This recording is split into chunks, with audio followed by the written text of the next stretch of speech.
Hello everyone and welcome to another New World video. My name's Brian if you happen to be new here, but if you're a returning subscriber, welcome back and thank you so much for checking out today's guide. Now, what I'm going to be doing with the focus on this guide is this is coming from y'all's questions, and specifically Scotty in the Discord, which is open to each and every one of you. Just check the links in the description, get in. We have a whole advice and community questions and answer section.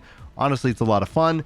But Scotty asked a lot of really good questions about being a returning player to New World. If you're coming back for this season, the next season, the expansion, I want to help this video hopefully give you guys some good insight as to what you can be doing and hopefully help ease the curve and make it a lot of fun to return to this game. But Scotty specifically writes, we're going to go over all their questions and then we're going to go through them one by one in this video. So Scotty asks, I just returned to the game. Should I stick with my faction? Should I continue to invest? Or should I switch factions to a more popular faction on the server? Also, my inventory is filled with tons of old gear, tons of boxes, tons of loot crates. What do I do with all that? Do I use it? Do I drop it? Do I try and find some kind of in between? Do I try and sell it?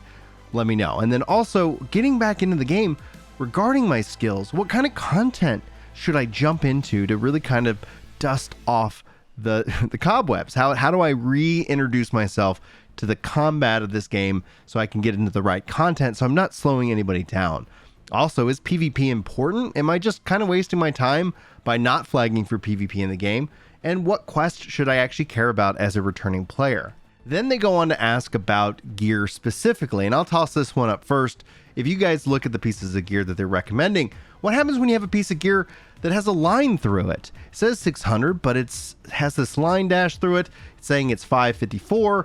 What about gear that is actually higher? What does all this currently mean? And so when it comes to the gear specifically, you have a system called expertise. We can just pull this up on the screen, and your expertise at level 60 will start off at 500. Now in that 500 space, you will be able to get expertise bumps, and you can do this a wide variety of ways. You can jump into the game and you can do what's called like box runs or chest runs, and you'll find different locations here on the map. Like this is a really good example where they have this skull, recommended players 5. These are like open world raids. These are like open world dungeons, and you will see them firing off in chat within the recruitment chat. If you're ever curious, you can always just go look here and they'll tell you what's going on and what they're looking for. Hey, we're going to go do a wall run, or we're going to go do this X, Y, and Z run. Those are ways that you can get those expertise bumps from just open world content. The game also features lots of dungeon content. You can also go here to the find group and you can start to look for a specific group. You can see here it has a lobby, and I can select, hey, I'm going to go and request to join, and I'm going to join as a healer or tank or a DPS. When you're creating your own lobby, you can also specify what you're looking for, and you can specify your current role, and in a party you can actually set that as well. So that is some instant content which will help give you plenty of little things to do that will continue to infuse that. But the gear itself is that as that expertise is raised, as that goes up, so does the power of that piece of gear. So the gear with the 600 line through it is a piece of 600 gear. You could probably get that from crafting or some other different sources, but it's because your expertise isn't high enough to technically have its full power, its true power. You're going to see that nerf. Now, as you level up that expertise, that level goes up and it will get to that level 600, so you're not at a disadvantage. So note that that is a fine option, and it's fine to use that gear too. Don't feel restricted. Just feel like you want to grab what you want to grab and have fun with it. Now, in that answer, I also talked about how you are able to get these bumps by running the content open world, and obviously doing like an expedition, doing also PvP. Like there's a lot of different content you can do. You can go into modes. Outpost Rush can also get you this. 3v3 arenas can get you this. In fact, one of the easiest ways to start to understand how the system works is to find one of these gypsum kilns here. Now, these are going to be located in like your level 60 towns. So here I'm in Brimstone Sands, but you can go into Reekwater, you can go to Evanscale Reach. Like these cities will all have a kiln in them, and you can even find them in these different outposts as well in the higher level areas. And this is a great way of refining the system. Now, if you're ever curious, you can come in here and it will tell you where you can get these different orbs.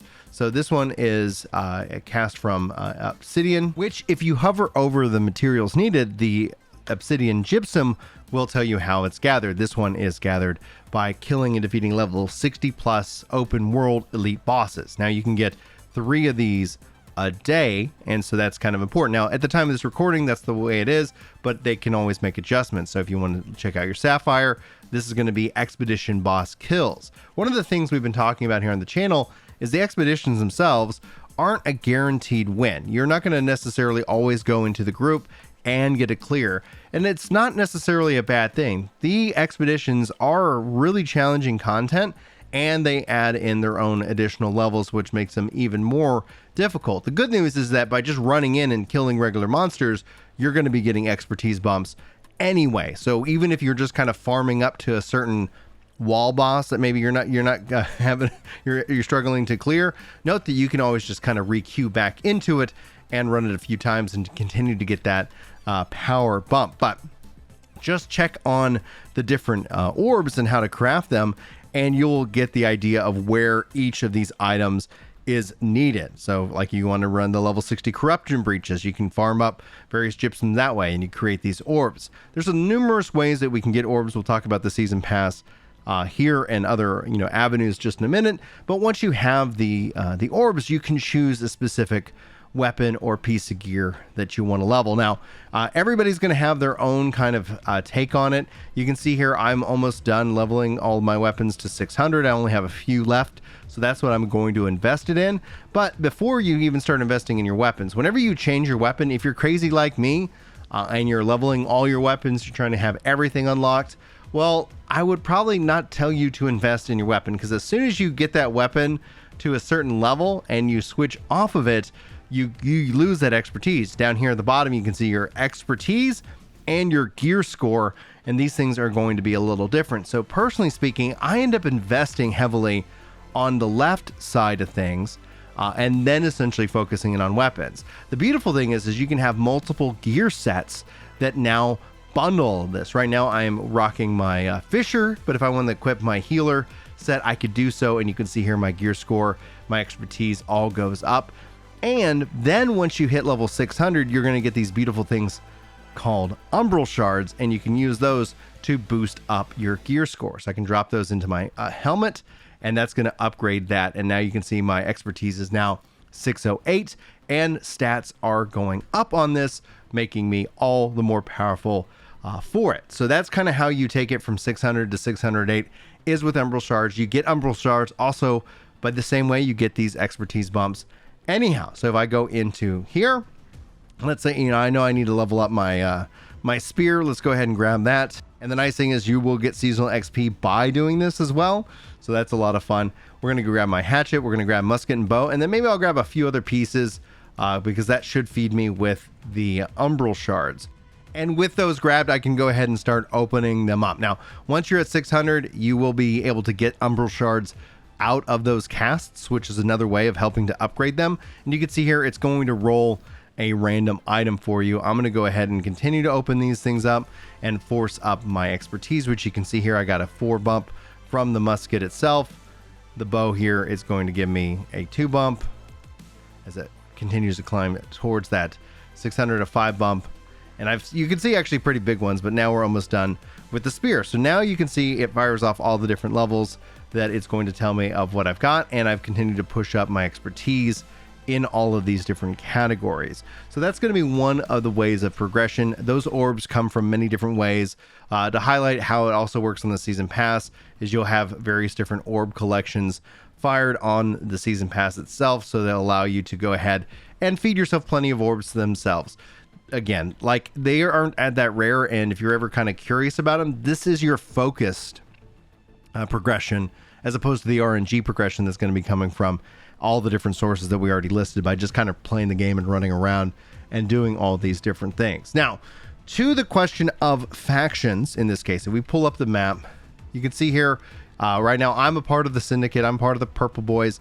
Right now it looks like the Greenbacks here are driving in and grabbing a lot of territory. The Covenant's also doing as well. In this case, so Marauders and Covenant. This is going to be an ebb and flow. I wouldn't worry about your color unless for some reason the people you're playing with are all on a specific faction. I wouldn't actually consider or worry about switching. You might not necessarily need it, but one of the things is, especially if you're not worried about PvP, you're not PvP flagged, this is how the map ends up looking for the majority of the time. So it's not going to end up being that stressful to you, but if you're ever curious, you can always turn it on. You can always flag for PvP. Are you missing anything by not flagging for PvP? Hitting the U button will flag you for PvP. It gives you a lot of different buffs. So when you're flagged, you're going to get successful kills will get you as assault and PvP experience. You're also going to receive the following bonuses: 10% luck. You're going to get a boost to gathering luck, 3%. Global luck experience boost, a 10% experience boost, gathering luck, and global luck for large elite chests. And when you leave the sanctuary, you're going to have a 30-second protection timer. Now, in terms of PvP itself, there's a lot of other cool things. Like you have the PvP reward track, and this is just going to feed you new items and more things. So being flagged is not necessarily a bad thing, but it shouldn't be something you need to worry about. PvP is an optional thing for you that you can take advantage of if you choose to do so, but it isn't something that you need to ultimately worry about in the long run. Let me go and see if I can equip Fisher. And one of the things I am rocking right now is I am currently overweight. So let's see what we can do here with that. Let's clean up some of these lesser items. And so that's actually a good time to kind of pivot into the next question. What do you do with this lesser stuff, the stuff that you're not using or working on? I would highlight and make sure that you kind of take a look at your items. You can always hold L and lock the items like on your keyboard, so that way if you're like, well, I'm not really sure I know what I want, you can easily kind of play around with that, because a lot of these items can also be upgraded with the Umbral Shards pushed into that 600 into that epic category. And so in this case, I definitely want to equip this this bag. Let's see here, which one is it that is, let's go ahead and have it replace that, and thus I now give myself a little extra carrying space. So with that, in going into the inventory, in every town you're going to be able to find a storage shed, and these storage sheds are linked, so you can send items to and fro to your character at will to whatever works best for you. So if I go over here to my storage shed, while you can't name them, you can see that you're here and where you have your items stored. So when it comes down to it, if it comes down to trying to manage your builds and things like that, don't worry about like just pushing things out of there. It will not auto transfer anything that you have locked. So you can kind of do this to manage this as well, which is nice. You still can transfer it manually, which is a good addition. But just note that if you're like, I want to keep my locked things here, you can do so. And then you can also start building out your gear. Now, when it comes to a lot of this gear, let me just go ahead and say, I've got a lot, of really cool exotics, but I maybe don't need some of these. Now, with the named ones, I think I'm going to keep these because names are great to upgrade. They're going to have lots of abilities and skills, and you can see what a named one is by its special background. It's animated, it kind of flashes, it looks really cool, but essentially great sword of the century. Let's go ahead and just break these things down. The ones that we don't need, that maybe aren't necessarily anything that I want, will be able to be salvaged, and you have the opportunity for what's called a perfect salvage. A perfect salvage is anything that when you break down will fire off and give you additional materials that you can use for many other sources. Obviously, breaking down legendary is going to give you more legendary opportunities, but I would honestly not necessarily worry about it too much because it's going to give you plenty of materials, gold, repair parts, etc., especially as it comes down into its rarity. You can see here I'm kind of a hoarder myself, so it's not necessarily a bad thing because you do have a ton of storage that you can take advantage of. You can level and do different things to get even more storage and take advantage of that. But when it comes down to your old gear, find the stuff that you like, kind of like, give it a look-see. If it's got this glowing banner to it, if it's got a lot of power for you, lock it, or just build it in a gear set and then start to kind of play with it. Now, you get 2 to the start. You can buy more of them. They're $5 each. I'm going to bet that there's going to be a sale at some point in the future, and there's an additional one on the season pass itself. So you'll have some flexibility when it comes down to that. Now, that's inventory management. At its core, this game is a part of that. You will have inventory management. And I would say that if anything else, from just a simple goal, getting additional bags that are going to have additional weight are going to be very helpful for you. So I wouldn't sleep on upgrading your bags at all, because that's just going to give you way more flexibility with what you're carrying at any one time. Now, when it comes down to it, what basic content do I recommend doing? Well, I mean, when it comes down, oh man, I go back and forth with this, because again, if you're not into PvP, then don't worry about doing PvP. But one of the things that I personally like to do is, this all kind of relates into the season pass, both the activity card and the journey card. Pay attention to these. Now, you can see here, complete any expedition. This can be the low level expedition. You can go in here into the game itself. You go into like Amarine Expedition, which is down here in Windsward. Find group, run this, get that cleared off of your card if you want. If you want to do something that's harder when you're ready, like a level 60, it will count towards multiple things, but you're not required to move into further chapters by doing everything on the chapter. In fact, if you look at your chapter progression journey for the season, which all this what you're seeing here is free, you don't have to purchase any of this. It says complete 5 objectives from chapter 2 and claim the reward to unlock chapter 3. And it looks like I am making some good progress, and hopefully have that knocked out here for you. Now, your activity card is another great way of coming into kind of getting into a flow. And so a typical kind of play session for me is I like to level up certain areas. You can see I've got some stuff ready here to turn in. I'm going to go ahead and pay taxes on my house. And I would say if you do not have a house, it's a good goal to try and get one, because there's a lot of perks that you have available to you as a player when it comes to owning a home, both with teleportation and so much more when it comes to that. So when it comes down to like your quests, when it comes down to your like play session, come and grab these things, get these things turned in. I would grab them because you're also getting a lot of other like territory control like experience. If we go here to like territories, you can see here leveling up to any zone to level 30 will get you the ability to have a house. The big house specifically, I think you can get a house right away. And just I find this really relaxing and fun. And then essentially I would kind of more or less point you to your seasonal pass for various different objectives to kind of push you into different content. Doing any of these things, I would say try to find the fun. So when it comes down to the quests themselves, you can see here, I actually have quite a few quests that I can do, and some of them that I can now turn in. I've been sitting on those for a little while, namely because I was like, there's no real reason to do anything once you're level 60 in terms of XP, but now player-driven experience will also reward you with season pass experience. So pay attention to your activity card, pay attention to your journey card, and then just find the fun. For me, I always enjoy just kind of running in a direction and playing it by ear. This takes into account faction missions. By doing your different faction missions will give you a lot of faction standing. So be sure to hit level 5 on your faction, because they have those gypsum orbs, which will be another source for you to manually push your gear score higher, which I think is an overall good thing. And you can always see that at your faction board. Go into your rewards, go into your tier 5, which is the one you want to get to, and then you can be able to purchase up to 2 orbs from them per day. And now I'm running low on syndicate tokens, so I'm going to go work on that. If you're finding yourself short on gear or missing a specific piece, you want to hit up the markets.